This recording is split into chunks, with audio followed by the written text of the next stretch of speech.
Bonjour à toutes. Aujourd'hui, nous allons nous intéresser aux émotions. Avant tout, qu'est-ce qu'une émotion ? Une émotion est une réaction biochimique de notre organisme face à une situation réelle ou imaginaire. C'est ainsi que face à un danger, nous ressentons de la peur. L'émotion nous informe sur ce que nous vivons ou croyons vivre face à une situation. L'émotion ressentie par rapport à une situation est propre à chaque individu, à son passé et à son histoire de vie. Oui, pour une même situation, les émotions et donc les réactions peuvent être totalement différentes. Les émotions nous renseignent donc sur la situation que nous vivons personnellement. On peut les comparer à une sorte de GPS intérieur. Elles nous permettent de savoir si nous sommes toujours sur le chemin du bien-être ou si nous nous en écartons. Les émotions telles que la colère, la peur, la tristesse, la culpabilité nous indiquent que la situation vécue présentement n'est pas agréable. Ces émotions sont normalement là pour nous aider à faire face à la situation. Leur présence permet de nous indiquer que ce que nous vivons ne nous convient pas et que ce serait important de trouver une solution pour pouvoir retrouver notre bien-être. Exemple, la colère est une excellente conseillère quand il s'agit de poser des limites. Les émotions agréables, quant à elles, nous montrent que nous sommes sur la bonne voie. Les émotions seraient donc un outil de guidance merveilleux si nous savions les écouter. Une émotion demande simplement à être écoutée. Même si ce qu'elle nous dit est désagréable, elle cherche à être entendue.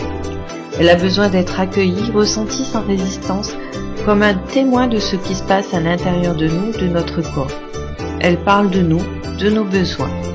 Savez-vous qu'accueillie de cette façon-là, la réaction chimique de l'émotion s'évanouit en moins de 3 minutes. Mais voilà, pour la plupart d'entre nous, nous n'avons pas appris à nous libérer de cette charge émotionnelle, bien au contraire.